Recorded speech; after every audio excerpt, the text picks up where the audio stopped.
السلام عليكم ورحمة الله. أخوتي أخواتي، رمضان مبارك كريم. Je vais partager mon écran. Alors,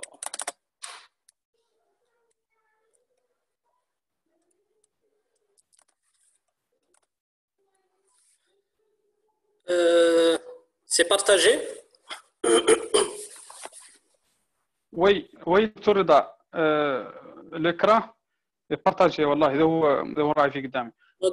مرحبا بك. لانسترماه اكسكيزي موا دكتور علي رضا، لانسترماه قبيل ما بدا كي نبدا نختار نقول للجماعه ان نو سوم سير ان كونفيرونس زوم سي لا بريزون شارج دي ليبرتانسيون ارتيريال مع دكتور علي رضا ريزيدون كارديولوجيان فين دو فورماسيون au Maroc. C'est un thème, c'est une présentation destinée aux praticiens mauritaniens, surtout à l'intérieur et à Nouakchott aussi. مرحبا دكتور علي رضا، معك الكلام. Donc, on va parler un peu de l'hypertension artérielle. J'ai essayé d'être le plus simple possible, le plus bref possible, et cibler surtout les médecins généralistes. Donc, c'est pas une présentation très spécialisée. Donc, la définition de l'hypertension, pour être un peu objectif, c'est le niveau de pression artérielle auquel les avantages d'un traitement l'emportent sur le risque. Alors, ceci étant dit, les valeurs C de l'hypertension artérielle peuvent varier d'année à l'autre en fonction des résultats de ces essais cliniques. Pour le moment, on peut retenir que la définition de l'hypertension artérielle, ce sont des chiffres tensionnels qui sont supérieurs ou égaux à 14,9 que vous connaissez tous. Alors, donc, c'est une pathologie qui a une très grande prévalence. 15 d'hypertendu en France, on va dire. Un adulte sur 3 est hypertendu. Et après 65 ans, un adulte sur 2 est hypertendu. Donc, quand même, c'est une pathologie qui est très, très, très fréquente. Alors, si on se réfère un peu sur les dernières recommandations européennes de 2018, donc ils n'ont pas changé la définition, et c'est la même que vous connaissez, l'ancienne définition de classification de l'OMS. Alors, on parle d'HTA quand c'est plus de 14,9, grade 1, 14,159, grade 2, 179, grade 3, plus de 18, 11. Donc, ceci étant dit, c'est une tension qui a été mesurée au cabinet. Alors, pour ce qui est de la MAPA, on a une moyenne de 13,8. Et pour ce qui est de l'automesure, quand la tension est supérieure à 135 sur 85. Donc, ça, c'est des définitions à retenir. Mais aussi, tout le monde n'est pas d'accord parce que les Américains ont une autre définition dans leur dernière recommandation qui date de 2017. Alors, pour eux, la tension normale, quand elle est moins de 12,8, et entre 12 et 129, on est déjà à une tension qui est élevée, mais on n'est pas encore au stade de l'hypertension. Et la définition de l'hypertension pour les Américains, c'est une tension qui est supérieure à 13,8. Alors, grade 1, 1339 et grade 2, plus de 14,9. Donc, vous voyez un peu les différences entre les sociétés savantes et ça se voit, c'est en fonction de leurs essais cliniques et ce qui a prouvé son efficacité. Alors, pour un patient hypertendu, que vous voyez en consultation, bien évidemment, il faut une évaluation clinique. Cette évaluation clinique va commencer par le diagnostic de cette hypertension artérielle qui se fait en général au cabinet et de la grader en fonction des grades, est-ce qu'elle est grade 1, 2 ou 3. Après avoir diagnostiqué cette hypertension artérielle, il faut dépister systématiquement les causes secondaires.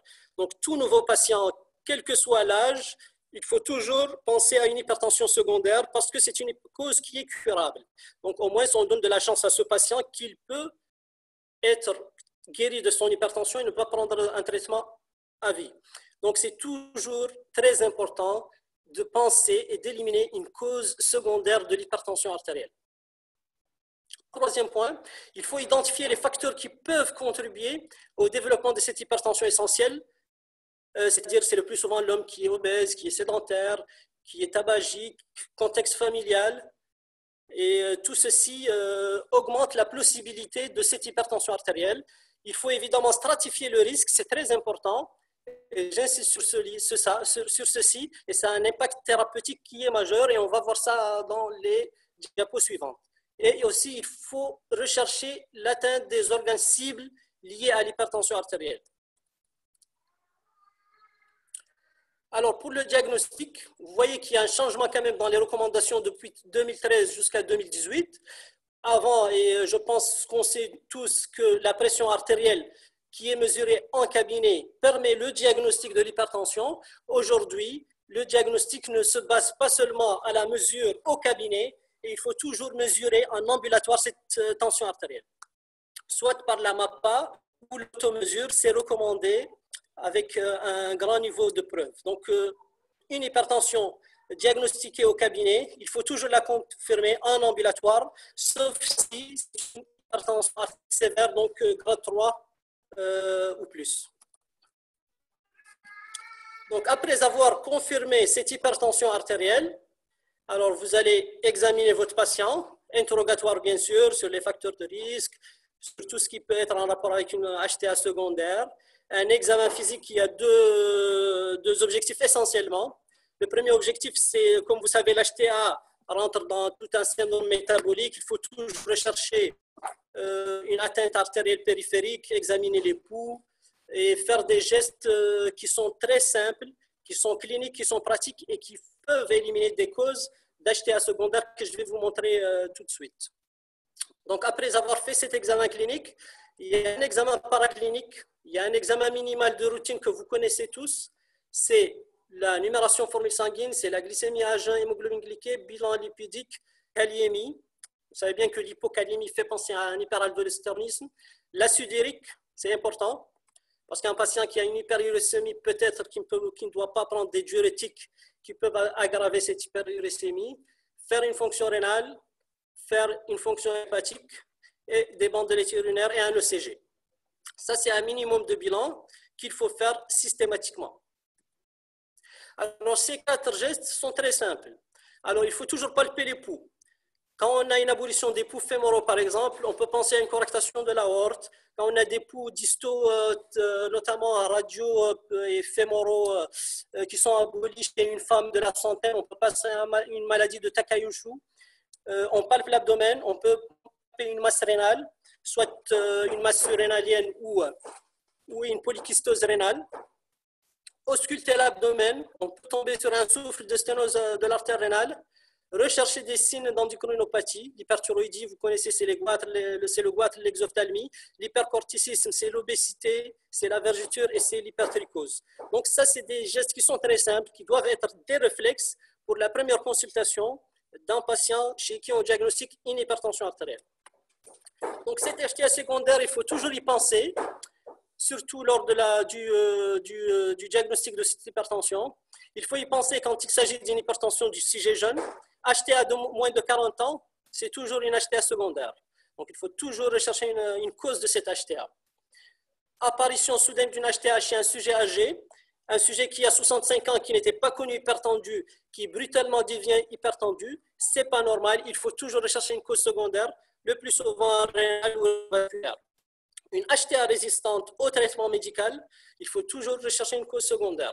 Une HTA qui est d'emblée sévère, devenant brutalement sévère, se présentant même par une urgence hypertensive, il faut penser à éliminer une cause secondaire. Il faut rechercher dans les antécédents, est-ce qu'il s'agit d'une maladie rénale ou HTA rénovasculaire connue déjà, consommation de drogue, de toxicomanie, consommation de certains médicaments, notamment les corticoïdes. Les causes, globalement, c'est surtout les hyperaldostéronismes, l'adénome de Cohn que vous connaissez, l'hyperplasie des surrénales, la sténose artérielle rénale, les néphropathies, surtout la polykystose, mais aussi toute néphropathie chronique, que ce soit glomérulaire, parenchymateuse ou tubulo-interstitielle. Les phéochromocytomes, surtout chez les sujets jeunes, les dysthyroïdies, la coarctation de l'aorte qui est congénitale, le syndrome de Cushing, l'apnée du sommeil parfois. Alors, le CG, il faut rechercher l'HVG électrique.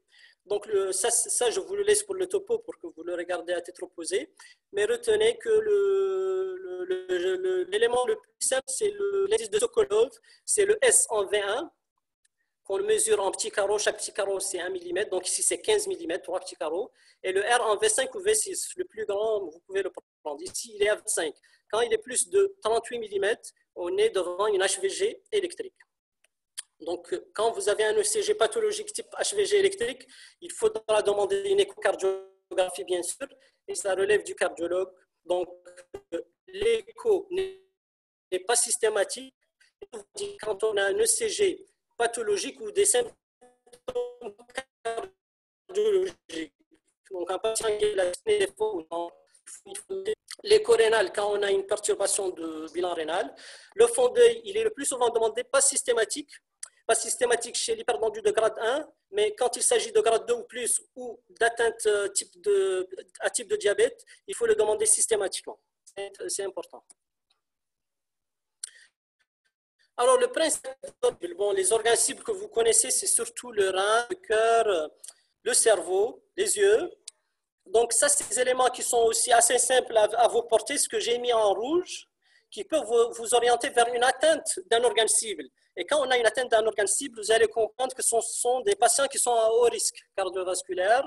Donc, l'HVG à l'ECG, l'index de pression bras-cheville, que vous connaissez. Quand il est moins de 0,9, probablement il s'agit d'une artériopathie oblitérante. Donc, poussez l'investigation dans ce sens. L'insuffisance rénale, modérée ou sévère, la microalbuminurie. Donc, ça, c'est 4 éléments qui peuvent vous dire s'il y a une atteinte cardiaque, rénale ou artérielle périphérique, et même le fond d'œil s'il y a une atteinte des yeux. Donc, cette évaluation du risque cardiovasculaire, j'ai vu dans le questionnaire que peu de médecins le font, généralistes, les cardiologues le connaissent très bien, les endocrinos le connaissent aussi, et même les néphrologues. Donc, cette évaluation du risque cardiovasculaire, il y a plusieurs scores. Donc, celui qui est plus recommandé, qui est sorti dans les dernières recommandations de 2018, c'est le système score. Donc, il n'est pas intéressant quand il s'agit déjà de risque cardiovasculaire élevé ou très élevé. Donc, ça, c'est déjà évident. C'est surtout pour les autres patients qui n'ont pas une atteinte d'organes cibles à type de néphropathie, diabète ou facteur de risque majeur à type d'hypercholestérolémie ou d'HVG. Donc, ce score qui est là, je pense qu'il n'est pas très clair, mais il prend en compte surtout le sexe.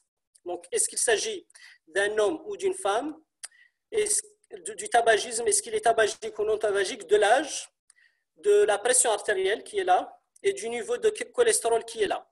Et des pays aussi, il y a plusieurs scores pour plusieurs régions. Et donc voilà, et en fonction de là où est notre patient, on va savoir s'il est à très haut risque, rouge foncé, à haut rouge, à risque modéré en orange, en faible risque. Donc voilà, donc ce score, il est intéressant. Et je vais vous donner un exemple pratique pour l'évaluer. Donc ici, dans ce tableau, vous voyez directement que tout patient qui a une maladie cardiovasculaire établie à type de coronaropathie, d'AOMI ou de néphropathie chronique supérieure ou égale à grade 4 et ou un diabète sucré avec une atteinte d'organe cible, ce sont des patients qui sont d'emblée à très haut risque cardiovasculaire. Et quand vous remarquez que les diabétiques, un diabétique, même s'il n'a pas d'atteinte d'organe cible, il est à risque modéré. Donc, quand il s'agit de diabète, il faut faire très attention. C'est des malades qu'il faut surveiller de près, bien bilanter, parce que ce sont des malades qui sont au minimum à risque cardiovasculaire modéré. Un petit mot sur les complications aiguës de l'hypertension. Vu que c'est un topo qui doit être un peu court, il ne sera pas exhaustif, bien sûr. Donc, j'ai cité globalement ces urgences hypertensives qui peuvent, par définition, d'abord, il faut un niveau de pression qui est supérieur à 180 sur 110. Ça, c'est de 1, plus une souffrance viscérale. Donc, cette souffrance viscérale peut être au niveau cérébral à type d'AVC ou d'encéphalopathie hypertensive, au niveau cardiaque à type d'OAP, syndrome coronaire aigu ou dissection aortique, rénale insuffisance rénale aiguë, prééclampsie sévère ou éclampsie que les obstétriciens et réanimateurs savent bien gérer que les cardiologues.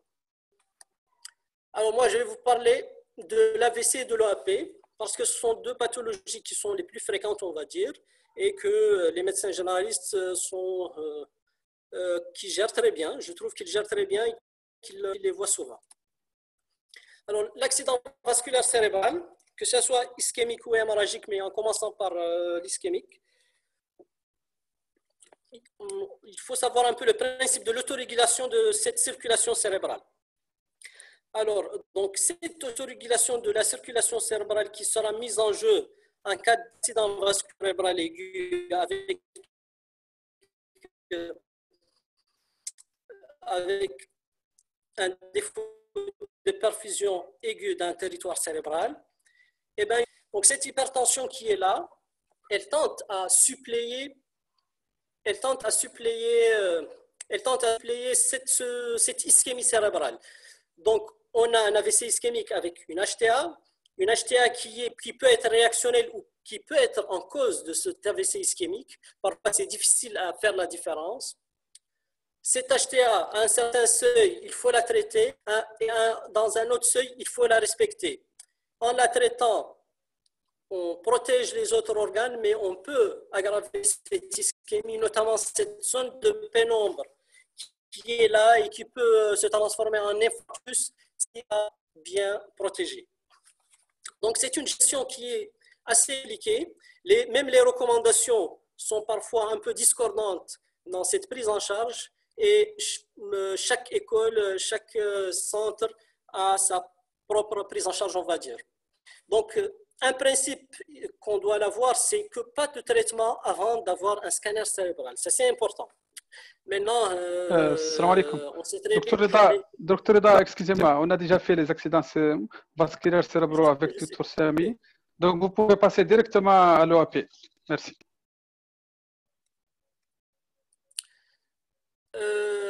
La dernière présentation, je l'ai assistée, ça a été bien fait, mais là, je parle de la gestion de l'hypertension dans l'AVC ischémique. Je ne sais pas si ça a été traité ou pas. La gestion de l'hypertension dans l'AVC ischémique. Ok, il vous reste 8 minutes. Il faut savoir merci. Alors, il faut savoir une chose, que si vous n'avez pas de scanner, vous ne pouvez pas traiter à l'aveugle. Donc, la seule chose que je peux vous dire, quand la tension est supérieure à 220 mm de mercure de systolique, oui, vous pouvez traiter à la phase aiguë sans pour autant être en dessous de 180 mm de mercure. Ça, c'est les 3 types d'AVC que vous connaissez classiquement. On en passe. Les recommandations, qu'est-ce qu'elles disent? Les recommandations, elles disent, notamment européennes de 2018, qu'il ne faut pas baisser la tension artérielle à la phase aiguë de l'AVC ischémique quand la tension artérielle elle est moins de 220 mm de mercure, que ce soit hémorragique ou ischémique. Quand c'est plus de 220, il faut la baisser sans pour être en dessous de 180 mm de mercure. Ça, c'est pour l'hémorragique. Ça, c'est les Européens.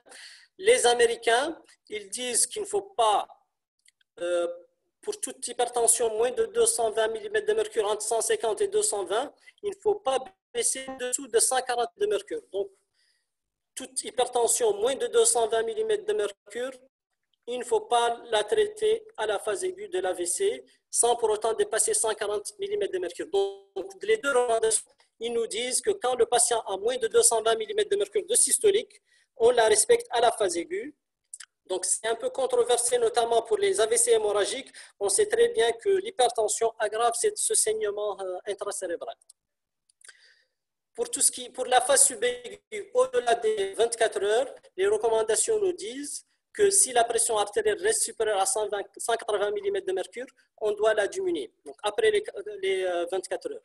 Donc moi, à mon avis personnel et pour ce qui est l'habitude de notre service pour cette prise en charge, les AVC hémorragiques, quand ils sont entre 180 et 220, à la phase aiguë, on les fait baisser sans pour autant diminuer au-delà de 180-160 maximum. Et dans les 24 heures, on continue la baisse moins de 180 mm de mercure. Donc, en gros, traitement anti-HTA, on y va à la phase aiguë si supérieure à 180, avec comme objectif 140, sans descendre en dessous de 140, parce que là, c'est devenu très délétère. Éviter la fluctuation tensionnelle. Vaut mieux avoir une tension élevée que donner des bolus de l'azyliction de l'oxène si on n'a pas de SAP. Et comme vous savez, l'effet rebond du Loxène, si vous l'arrêtez, ça remonte. Si vous injectez, ça descend. Et c'est plus dangereux qu'avoir une pression artérielle élevée. Le Loxène, il est mieux de l'utiliser en SAP. Et ces bolus sont un peu dangereux à la phase aiguë. Bon, ça, je vous le laisse pour la prise en charge, pour la gestion du Loxène en SAP. Je vous le laisse dans le topo. Pour les il ne s'agit pas de candidat à la thrombolyse. Entre 140 et 220 dans les 24 heures, on ne traite pas. Donc, un patient qui était sous traitement antihypertenseur, il faut l'arrêter. Il ne doit pas le prendre dans les 24 heures quand sa tension elle est à 140-220. Il ne prend rien. On n'agit pas sur la tension artérielle. Au-delà des 24 heures, on reprend son traitement et on adapte son traitement ou on initie un traitement s'il n'était pas hypertendu connu. Alors, pour les pressions artérielles supérieures à 220, à 0 à 12 heures, on baisse la tension de 15% et de 12 à 24 heures de 15%. Donc, dans les 24 heures, on baisse la tension de 30%, on va dire, à la phase aiguë des AVC ischémiques. Un petit mot sur l'HTA maline, pour la savoir comme définition. C'est une diastolique supérieure à 130 mm de mercure avec une atteinte avec une rétinopathie au fond d'œil assez avancée. Avec des signes associés, surtout une altération de l'état général, asthénie, un maigrissement. C'est une urgence hypertensive. Il faut la traiter comme toutes les urgences hypertensives. Alors, le traitement. On a plusieurs molécules. Les antihypertenseurs centraux qui agissent au niveau du bulbe. Ils inhibent le tonus sympathique au niveau bulbaire en baissant les résistances périphériques. Les diurétiques, ils agissent au niveau rénal et augmentent l'excrétion du sodium. Les inhibiteurs calciques, ils sont des vasodilatateurs vasculaires. Les alpha-bloquants, ils agissent de la même façon au niveau vasculaire. Les UCRA2, ils agissent au niveau rénal et vasculaire. Et les bêta-bloquants au niveau cardiaque et vasculaire. Moi, je vais vous parler surtout de ces 4 classes médicamenteuses qu'on utilise de façon routinière dans l'hypertension artérielle. Les inhibiteurs calciques, s'il y a une molécule à retenir, c'est l'amlodipine. 5 mg, 10 mg, dose max, c'est 10 mg. Les UEC, le ramipril, dose max à 10 mg. Le perindopril, dose max à 10 mg. Les ARA2, le losartan et l'irbesartan. Les diurétiques, l'indapamide, l'hydroxychlorothiazide. Donc, ça, c'est les molécules à tenir et que vous pouvez bien gérer, bien manier pour vos patients hypertendus. Donc, ça, c'est des exemples de non commerciaux et tout que je vous le laisse ici. Les effets secondaires, il faut les savoir. Avant de prescrire des bêta-bloquants, ils peuvent faire de la bradycardie, des troubles conductifs et de l'impuissance. Les inhibiteurs calciques, c'est surtout les OMI. Donc, œdème des membres inférieurs, c'est l'inhibiteur calcique, c'est tout à fait normal. C'est un effet secondaire à savoir. C'est surtout chez les femmes. Les diurétiques, ils peuvent faire une dyscaliémie, de l'insuffisance rénale, une crise de goutte. Donc, un patient sous diurétique qui fait une crise de goutte, il faut penser à les incriminer. Les IEC-RA2, c'est surtout l'hyperkaliémie, l'insuffisance rénale et l'atout pour les IEC. L'hypotension, c'est pour tous les antihypertenseurs. Alors, pour le traitement, les mesures hygiéno-diététiques, ils sont très importants. Anciennement, il était même prescrit chez tous les malades en première intention sans traitement. Il faut savoir que la réduction de sel, par exemple, peut diminuer la tension jusqu'à 8 mm de mercure, l'activité physique jusqu'à 9 mm de mercure, la réduction du poids de 2 à 20 mm de mercure par 10 kg de perte de poids. Alors, pour les seuils de pression artérielle nécessitant un traitement, il faut savoir que la pression artérielle normale haute, selon les Européens, c'est-à-dire entre 130 et 139, on peut démarrer un traitement hypertenseur chez les patients qui sont à risque cardiovasculaire élevé. Et ça va de soi. En général, ce sont des 500 rénaux qui sont déjà sous IEC, sont des coronariens déjà sous IEC, même sans hypertension.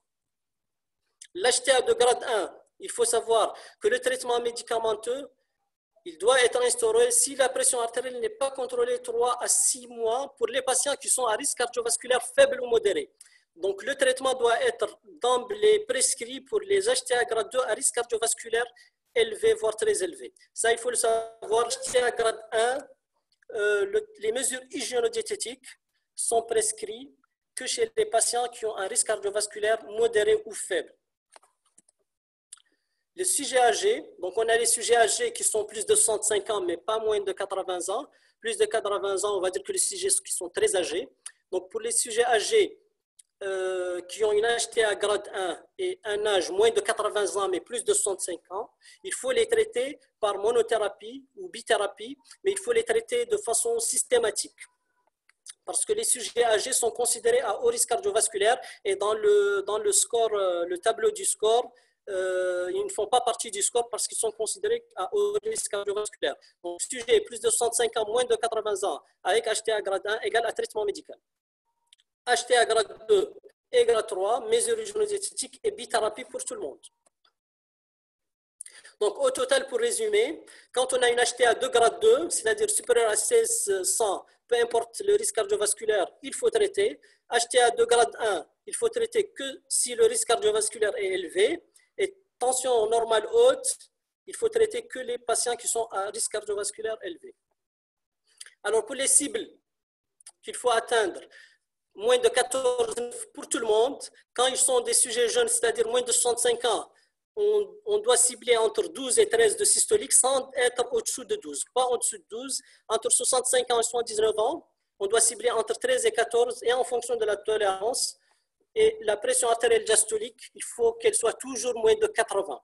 Donc pas 8-9, mais toujours moins de 8, entre 7 et 8 cm de mercure.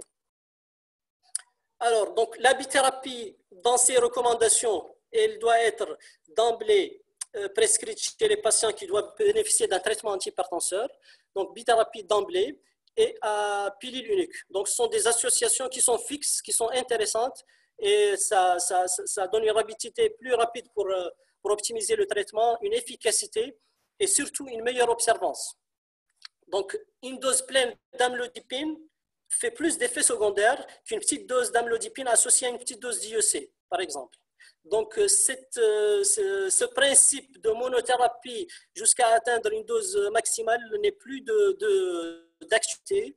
Et là, on doit démarrer d'emblée une bithérapie. C'est plus efficace, c'est plus rapide avec moins d'effets secondaires.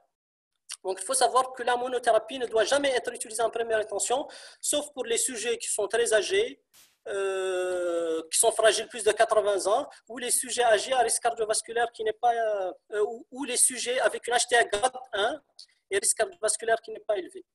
Alors la triple association, bien sûr, si après bithérapie à pleine dose, après 3 mois, on va dire, la tension artérielle n'est pas encore contrôlée. Docteur Reda, il vous reste combien de diapos, s'il vous plaît? Ça doit être الوقت. On est déjà à 23h02 minutes.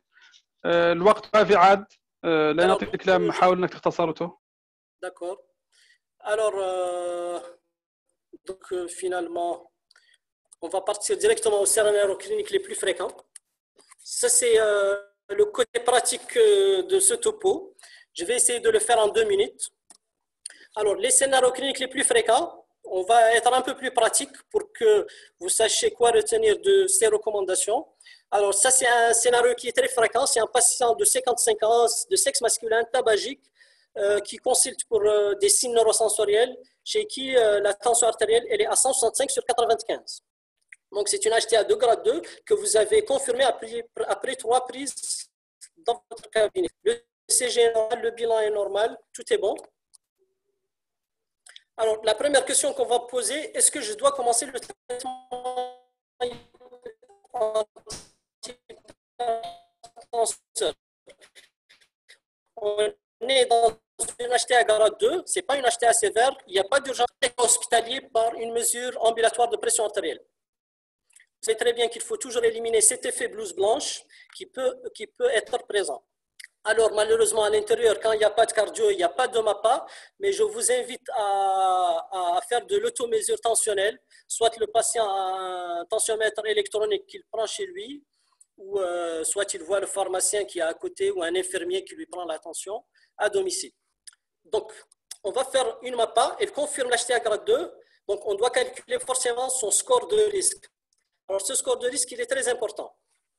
Alors, ce patient, on a dit qu'il a 55 ans, donc on est là, 55 ans, si vous voyez bien. Il est de sexe masculin, il est fumeur. Donc on est là, son cholestérol il est à 2 grammes à peu près. Donc on est 55 ans, on est là, et son tension artérielle elle est à 165, donc ici à peu près. Donc on est à 5. À 5-6, donc c'est un patient qui est à haut risque cardiovasculaire. Donc, patient au risque cardiovasculaire avec HTA grade 2, mesure régionodététique associée à un traitement médical par bithérapie. Par bithérapie, IEC plus inhibiteur calcique ou IEC plus diurétique, comme vous voulez. Les sujets noirs, c'est vrai qu'ils ne sont pas de bons répondeurs aux IEC, mais en association, ça peut bien marcher. Sinon, on peut le mettre sous inhibiteur calcique et diurétique. Pour ce patient, vu qu'il est moins de 65 ans, la cible thérapeutique elle est entre 12 et 13. La deuxième patiente, c'est plutôt 67 ans, femme obèse, non connue hypertendue. Donc, à 65 ans, elle n'est pas connue hypertendue. Elle vient d'emblée aux urgences pour détresse respiratoire, orthopnée, tachycarde, tension à 19-11. Elle désature, auscultation cardiaque normale avec crépitant au sommet. À l'ECG, elle est juste tachycarde, il n'y a pas d'anomalie de repolarisation, juste une tachycardie sinusale. Et à la radio, vous avez un tableau d'OAP, donc évident, flagrant, avec une cardiomégalie. Donc, c'est une patiente qui fait un OAP hypertensif chez une patiente qui n'est pas connue hypertendue. Donc, il faudra l'hospitaliser en réanimation si vous en avez. Il faut l'oxygéner, bien sûr. Ici, le traitement qui est le plus important, c'est les dérivés nitrés, si vous en avez, avec un protocole qui est bien codifié. Les diurétiques, plus ou moins, mais c'est surtout les dérivés nitrés parce qu'il s'agit de surcharge de pression et non pas une surcharge de volume. Donc, c'est surtout les dérivés nitrés qui vont donner une bonne efficacité du traitement. Donc, cette patiente, comment vous allez la traiter? Alors, après avoir jubilé la patiente, donc elle est âgée de 67 ans, il faut évaluer son risque cardiovasculaire et tout. Si on suppose qu'elle est cardiovasculaire, il faut démarrer une bithérapie. Donc, vous avez le choix entre un ARA2 et un diurétique, un IEC et un inhibiteur calcique ou un inhibiteur calcique et un diurétique. Vous avez le choix et en fonction si elle est diabétique, si elle est insurénale et tout. Donc, cette patiente, le message qu'il faut faire passer, c'est qu'il faut éliminer une cause d'HTA secondaire. Donc, cette patiente, elle a fait un OAP, elle a une cardiomégalie, elle a une HTA d'emblée sévère non connue. Donc, elle a toutes les raisons de faire une HTA secondaire, surtout une sténose des artères rénales. Donc, il faut l'adresser chez un cardiologue pour l'évaluation plus approfondie de ce cas. Et ce dernier cas, c'est un patient de 60 ans, il me reste 1 minute, de sexe masculin. Il est hypertendu connu sur amlodipine et qui présente un tableau d'AVC avec une tension à 23-11. Examen normal, AVC hémorragique, comment vous allez le gérer? Alors, la conduite à tenir, il est à 23, c'est plus de 22. Il faut donner du Loxène IV. Vous pouvez le diluer dans du glucosé.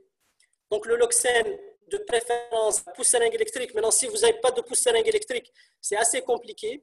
Il y a certaines astuces à type de sérum glucosé. Vous diluez 250 cc ou 500 dans du Loxène et vous comptez le nombre de gouttes par minute pour avoir un débit qui est continu. Donc, en général, on essaie de faire avec les moyens de bord. Mais il faut savoir que l'idéal, c'est la pousse seringue électrique de l'eau. Et vu que la tension est élevée, il faut la baisser au moins à 180 mm de mercure à la phase aiguë. Il faut faire un bilan biologique complet et il faut démarrer d'emblée le traitement Perros parce que le Loxène, il a un effet rebond. Vous pouvez faire baisser la tension artérielle jusqu'à 16, vous l'arrêtez et la tension remonte. Donc, il est toujours important de ne pas attendre jusqu'à la tension s'abaisse avec le Loxène seul et démarrer d'emblée un traitement anti-hypertenseur par voie Perros le plus rapidement possible pour essayer d'arrêter le Loxène et d'adapter son traitement médical. Donc, j'ai fini pour cette présentation. Alors, j'allais vous lire le questionnaire que j'avais fait. Alors, il y a eu 48 réponses. On va le regarder ensemble. Donc, presque 25 à Nouakchott, 22 à l'intérieur du pays. Alors, vous voyez, prenez-vous là en charge en consultation les patients hypertendus. On voit que la majorité des généralistes prennent en charge l'hypertension. Ça, c'est très bien. Alors, dans les structures où ils exercent, presque il y a tout, sauf la pousse seringue électrique à 33%. Donc, certainement, c'est à Nouakchott. Et les dérivés nitrés à 22%, certainement à Nouakchott aussi. Donc, probablement à l'intérieur, il n'y a pas de pousse seringue électrique partout. Il n'y a pas de dérivés nitrés partout. دكتور رضا الإكراه ما عليه شيء ما شفنا عليه شيء. Vous êtes en train de projeter les résultats sur l'écran? Oui, oui. Non, non, ما شفناهم.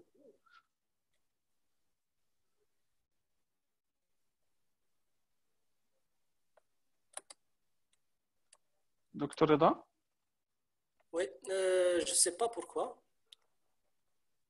Rapidement, cliquez sur la diapo. C'est bon? C'est bon, cliquez sur la diapo rapidement. Ça ne se voit pas. C'est bon, continuez rapidement le وقت. Si vous ne voyez pas, je vais vous lire. rapidement. D'accord. Et rapidement, obtenez le résultat rapidement. Donc, pour les chiffres tensionnels qui restent après 3 prises, la majorité disent qu'ils vont démarrer un traitement d'emblée. Alors qu'on sait très bien maintenant qu'il faut, quand l'HTA n'est pas sévère, qu'il faut faire une automesure ambulatoire. Donc, quels sont pour vous les intérêts de l'automesure tensionnelle? Tout le monde a répondu par les intérêts, donc c'était bien. Alors, pour l'index score, la majorité n'évalue pas le risque cardiovasculaire.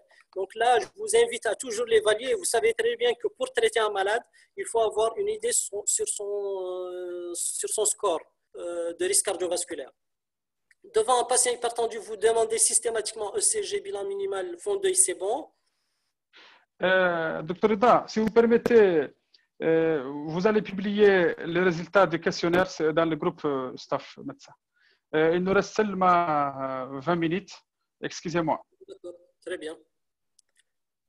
Même 20 minutes, ماتت عندنا كاملة.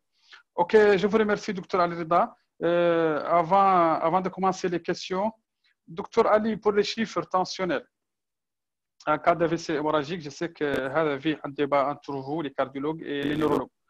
Pour les neurologues, c'est mieux de garder des chiffres tensionnels, même au-delà de 180, pour éviter l'hypoperfusion cérébrale. Pour vous, les cardiologues, on n'a pas le droit de dépasser 180 pour ne pas aggraver l'hémorragie. Vous avez un commentaire?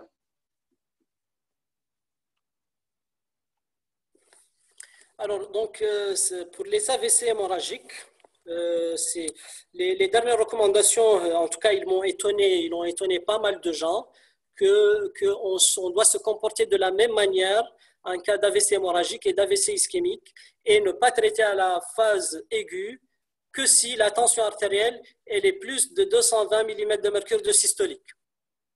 Alors que la physiopathe... Ok, mais pour nous les praticiens, surtout à l'intérieur, il faut trancher. اجتمعوا انتم بيناتكم واعطونا النتيجه النهائيه ياك نستفادوا منها. Alors, personnellement,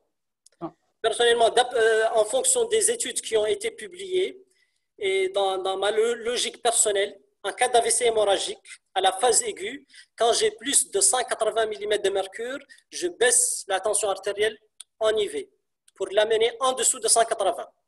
À la phase aiguë, c'est-à-dire dans les 24 heures. Au-delà de la phase aiguë, je commence le traitement médical. Maintenant, ok. Surtout, docteur Arida, surtout la manipulation de l'oxène. La manipulation de l'oxène sans string électrique مشكلة. Donc معناها يلزم تطرحوا بالكم إنه les gens qui sont à l'intérieur, donc ils sont obligés de garder des chiffres tensionnels même élevés pour éviter. Allô? Parce que la manipulation de l'oxène sans poussée électrique هاي مولي مشكلة ثانية. Donc اطرحوا بالكم لهذا واعطونا نتيجة نهائية. ثم neurologue.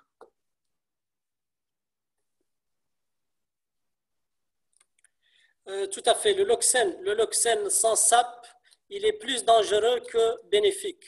Parce que la fluctuation de la tension artérielle, elle est plus dangereuse qu'une tension artérielle élevée qui est stable. Donc, le loxène de préférence, il doit être en SAP. Ok. Si vous permettez, وفيتم هذه النقطة أنا لين نعطي دكتور شافعي هو الأول. لا عفوا، دكتور محمد العلي هو أول حد رفع يده. دكتور محمد العلي تفضل. votre question. تفضل. لا كيسيون يلا يعود مختصر جدا والإجابة تعود مختصرة. الوقت ما تلم منه. تفضل. اخرج الشر اللي بتاعك. ايوه. دكتور محمد العلي ما هو معنا. اوكي. دكتور شافعي تفضلوا. votre question دكتور شافعي. Merci beaucoup. Ma première question, est-ce que les équivalences entre la vitesse, la posologie de l'oxygène injectable et la vitesse qu'il a présentée, est-ce que doit être l'oxygène, est-ce que ça doit être dilué en pause seringue électrique ou non?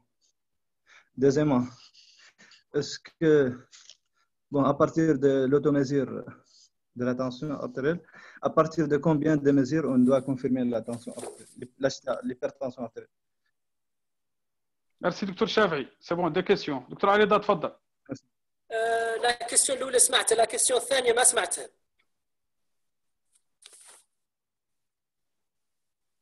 Une question.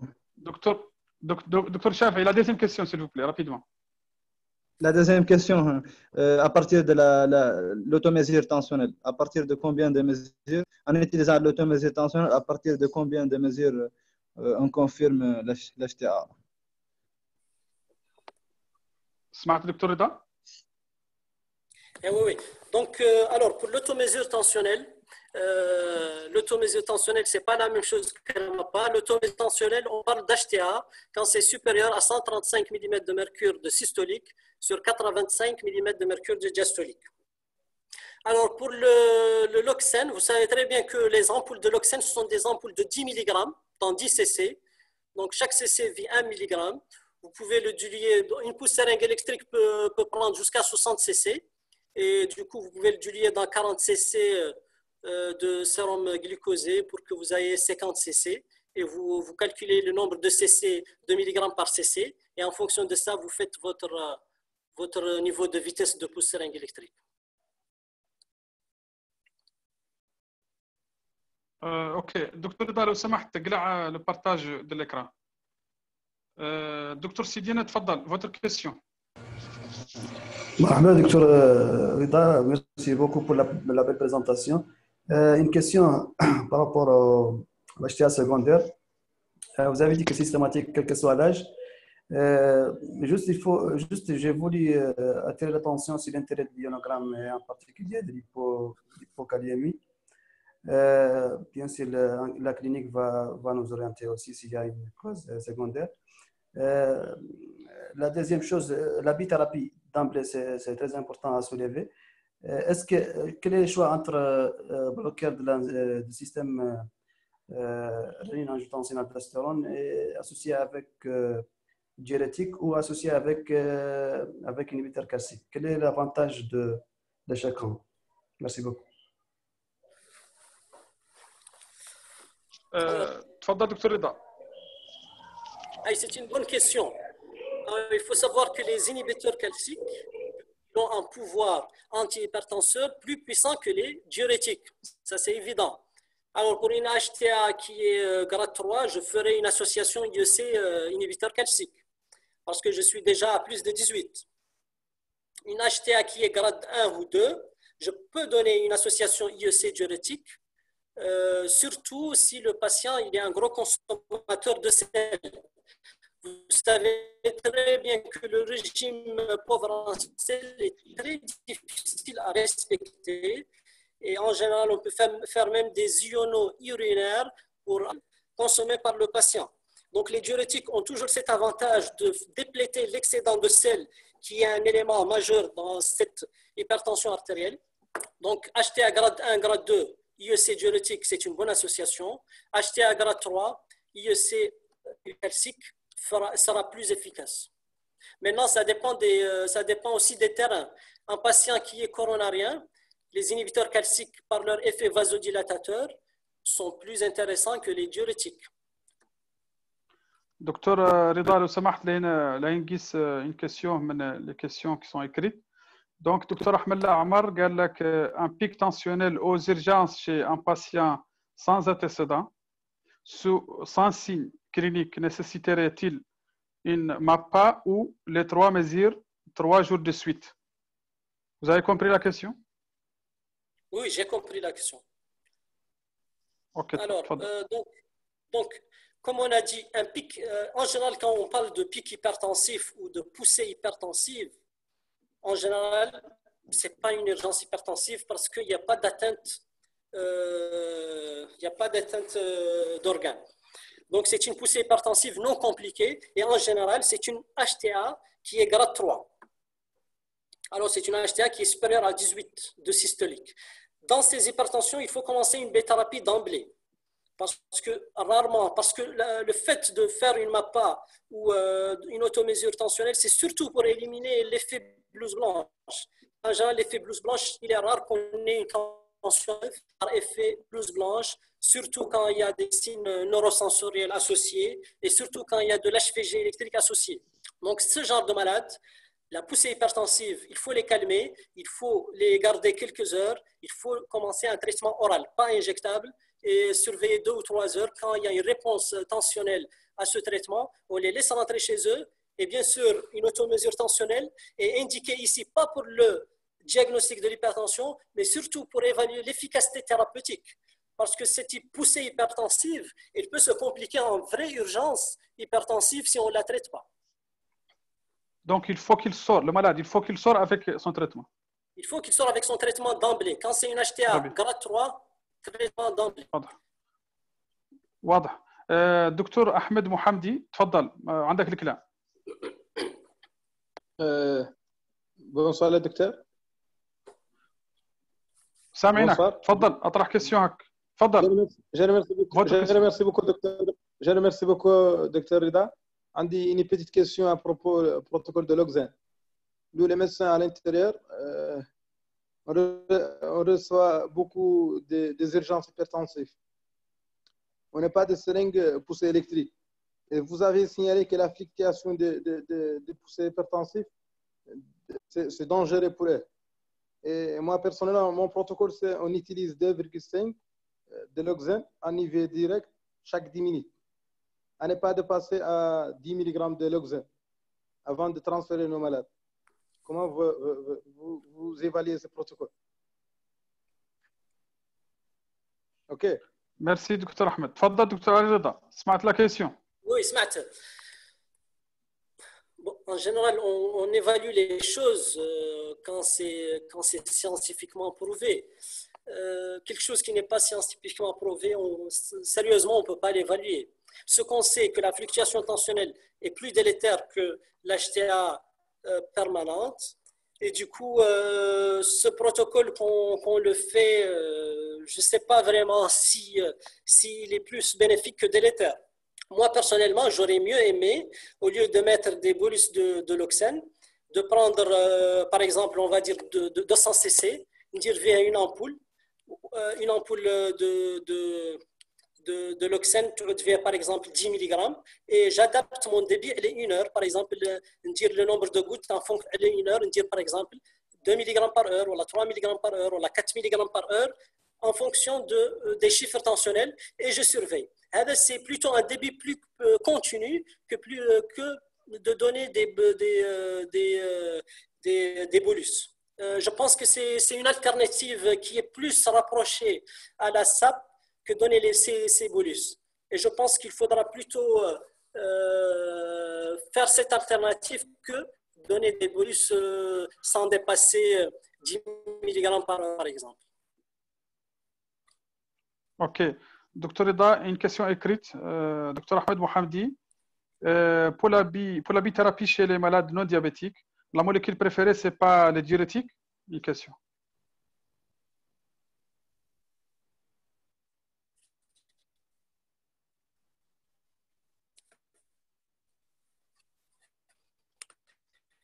En fait, quand on suit les recommandations, un inhibiteur calcium ou un diurétique, choisissez ce que vous voulez. Mettez un IEC ou un ARA2, associez-le à l'amlodipine, ou à l'entapamide ou l'hydroxychlorothiazide. Donc, à vous les choix. Personnellement, comme je viens de dire, si l'HTA est grade 3, l'amlodipine baisse la tension plus que les diurétiques. Mais dans une HTA grade 3, je donnais volontiers un IEC ou ARA2 plus de l'amlodipine. Mais dans une HTA grade 1 ou grade 2, je donnais en association un diurétique qui est très bénéfique pour la détention. Ok, merci. Docteur Ahmed Mohamdi, même si vous n'êtes pas membre du groupe de staff, là où vous aurez la vidéo et les vocaux, Inch'Allah. دكتور عبدولي تفضل. votre question دكتور عبدولي. مرحبا. انتم سامعيني راك؟ vous m'entendez bien? سامعينك تفضل. Ok, donc je remercie Dr Rida pour la présentation très pertinente. Juste une petite contribution, plutôt qu'une question, c'est que dans notre contexte au pays, je pense que les médecins généralistes doivent prêter beaucoup d'attention aux patientes qui ont un faciès de Cushing, vu que dans notre contexte, il y a beaucoup de femmes qui prennent les corticoïdes par voie orale dans une optique de prendre du poids. Donc, ce qui entraîne souvent une hypertension artérielle. Donc, ce qui fait que souvent, on se retrouve avec une patiente jeune relativement avec une hypertension et souvent en diabète, mais c'est souvent l'examen clinique qui va permettre de faire la part des choses. Donc, c'était juste pour signaler que le médecin doit être très attentif, vu que le syndrome de Cushing a une imprégnation clinique qui est très particulière et que ça permet d'éviter des investigations inutiles que souvent les malades n'ont pas assez de moyens pour les faire. Ça, c'est d'une part. D'autre part, je pense que Dr Rida a omis peut-être de parler de l'effet des estroprogestatifs. Je pense que quand même, ça peut provoquer une hypertension médicamenteuse. Merci beaucoup. Merci, Dr Abdouli. Voilà, j'ai dit aux membres, même si vous n'êtes pas membre du groupe de staff, là où vous êtes, vous aurez la vidéo et les vocaux. Donc, ne t'inquiète pas. Dr Rida, تفضل جاوب السؤال دكتور عبدولي. Dr Abdouli, il a donné plutôt une remarque qu'une question et c'est très important. Et comme j'ai dit, qu'au moment du diagnostic de l'HTA, il faut toujours penser à éliminer une HTA secondaire. Et qui dit HTA secondaire dit une cause endocrinienne, donc tout ce qui est dysthyroïdie et tout ce qui est syndrome de Cushing. Donc il faudra toujours regarder le faciès, est-ce qu'il est Cushingoïde, est-ce qu'il y a des vergetures, est-ce qu'il y a de l'obésité androïde, et est-ce qu'il y a surtout une notion de prise de corticoïdes, que ce soit par voie générale ou voie cutanée. Donc c'est une bonne remarque et qu'il faut toujours faire attention à ces signes cliniques qui peuvent orienter vers une cause secondaire. Ok. دكتور لو سمحت لا نقبل une question écrite. Voilà, docteur Sami, c'est une question très compliquée qui dépend de beaucoup de facteurs de tiraillement entre spécialistes cardio-neuro et firmes pharmaceutiques. Voilà, bien sûr, يتكلم عن ذوك les objectifs tensionnels en cas d'AVC hémorragique يتكلم عن البي. Docteur Sidina, il faut savoir que le Lasirix n'est pas un antihypertenseur. Voilà, docteur Chavi, quel est l'intérêt du Loxène comprimé dans la prise en charge de l'HTA?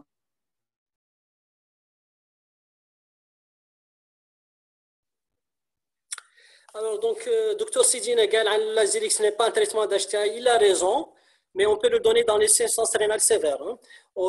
Parce que dans les insuffisance rénale sévère, on ne peut pas donner d'IEC quand ils ne sont pas au stade de dialyse, parce qu'il y a le risque d'aggravation de cette insuffisance rénale et risque d'hyperkaliémie. Ça, c'est de 1. De 2, on ne peut pas donner de diurétique thiazidique, parce que les diurétiques thiazidiques peuvent aggraver cette insuffisance rénale et l'aldactone peut aggraver l'hyperkaliémie. Donc, en général, ces patients, quand on passe à la trithérapie et il faut un diurétique, c'est le Lasirix qu'on donne. Donc, le Lasirix peut être un traitement de l'HTA en 3e intention en cas d'insuffisance rénale sévère. Alors, pour le Loxène, en général, on ne le donne plus pratiquement, en tout cas pour l'adulte, parce qu'il a une demi-vie courte, il faut 3 prises et déjà, on a un problème d'observance. Donc, imposer à un patient de prendre un traitement en 3 prises, ce n'est pas évident. La seule indication qu'on peut donner du Loxène actuellement, c'est chez la femme enceinte. C'est surtout chez la femme enceinte. Ok. Docteur Mohamed Ali, تفضل. معك الكلام.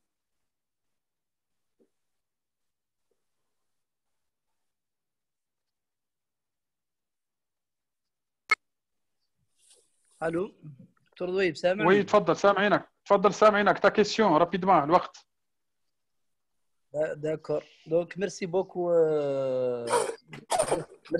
cher ami, Dr Rida, pour cette présentation extrêmement intéressante.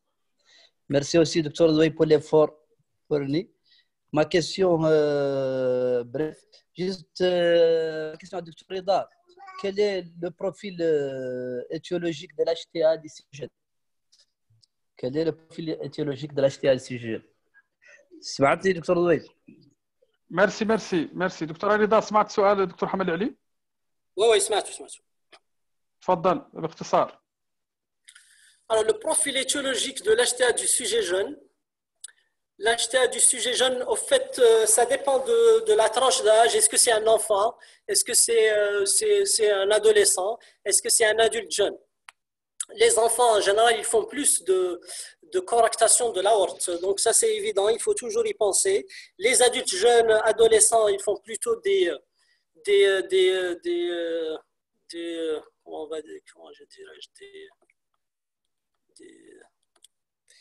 perdu le nom. Des phéochromocytomes. Des phéochromocytomes. Les jeunes de 15-20 ans, ils font surtout des phéochromocytomes jusqu'à 40 ans. Les femmes jeunes, il faut rechercher une cause secondaire médicamenteuse, comme a dit le Dr Abdouli. Il faut chercher une cause endocrinienne et il faut chercher aussi une cause rénale. Donc les femmes jeunes, ils font souvent des dysplasies fibromusculaires, donc des sténoses des artères rénales. Donc la femme jeune, elle fait des sténoses des artères rénales, elle fait des causes, elles font des causes endocriniennes et elles font des causes médicamenteuses. Donc voilà en gros. Maintenant, le sujet âgé. L'HTA secondaire du sujet âgé, c'est surtout l'HTA rénovasculaire et en l'occurrence les sténoses des artères rénales qui sont athéromateuses. On en voit surtout chez le sujet âgé qui fait souvent de l'EAP. Merci, Dr Rida. Il nous reste 3 minutes. On va prendre une question écrite et une question orale. La question écrite, Dr Ahmed Sidia, avec la place de la monothérapie anti-HTA. Alors, la place de la monothérapie anti-HTA, c'est surtout dans l'HTA grade 1. D'abord, donc on va traiter une monothérapie que quand on a une HTA grade 1. Et la particularité de la monothérapie de l'HTA grade 1, c'est quand on a un patient qui a un risque cardiovasculaire faible ou modéré après échec des mesures régionothétiques, on peut commencer par une monothérapie. Ou le sujet âgé plus de 80 ans qui est fragile, on peut lui donner une monothérapie. Donc, c'est dans ces deux cas de figure, HTA grade 1, risque cardiovasculaire faible, modéré, après échec des mesures régionothétiques, et le sujet très âgé, plus de 80 ans, qui est fragile. Ok, bien sûr, la question, ce n'est pas la question du docteur Ahmed Sidia. J'ai un groupe staff, c'est le docteur Deddahi. C'est le docteur Deddahi qui a posé la question. Voilà. Docteur Abbas, تفضل votre question. مرحبا بك سهل. Ok, السلام عليكم. سامعيني؟ طيب. عليكم السلام, سامعينك. Oui, merci Dr Rida pour cette présentation qui est concluante. Bon, moi, étant pédiatre, je vais juste profiter pour faire une contribution plutôt qu'une question. J'essaie de rappeler à nos chers collègues que l'hypertension chez l'enfant, ça existe, ça existait auparavant et ça existe toujours. Donc, ils doivent être très attentifs. La définition est tellement compliquée. On utilise généralement des courbes avec les sexes de l'enfant et son poids et même la taille, et en fonction duquel est l'âge, est-ce qu'il est nourrisson, est-ce qu'il est petit enfant ou grand enfant. Et les complications, comme a précisé le Dr Rida, ils sont généralement, les enfants font des hypertensions, des étiologies sont des hypertensions secondaires, dont les causes les plus fréquentes sont à 80% sont des causes rénales, du GNA. N'oubliez pas de prendre l'attention en cas de glomérulonéphrite aiguë, en cas d'insuffisance rénale aiguë ou chronique chez l'enfant, ou toutes les néphropathies généralement. Parmi les autres causes secondaires, il y a même la coarctation, comme a précisé Rida, oui, mais il y a aussi les causes endocriniennes. Et comme l'a signalé Dr Abdouli, dont la maladie de Cushing, le syndrome Cushingoïde, et même il y a des causes rares qu'on voit souvent secondaires à des médicaments et même des maladies métaboliques. c'est juste, je voulais juste attirer l'attention de l'assistance Merci. sur cet existant. Merci à vous. Merci beaucoup, Dr Abbas. Je suis obligé de prendre la dernière question qui est écrite, c'est la question du Dr Ahmed Mohamdi.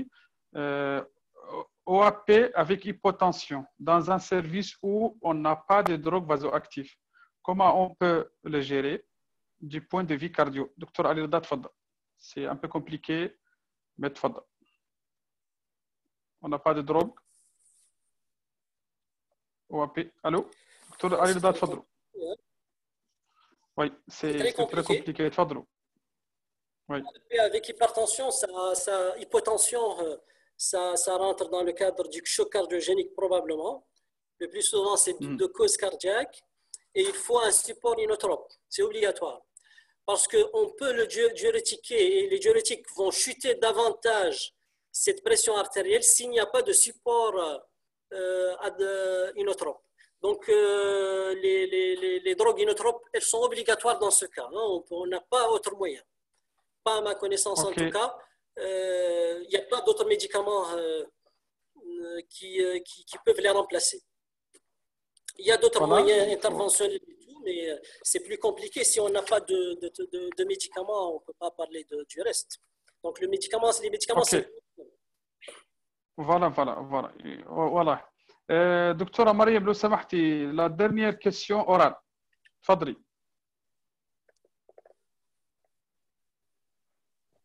La dernière question orale, docteur Mariam. تفضلي سامعك والله تفضلي عجلي.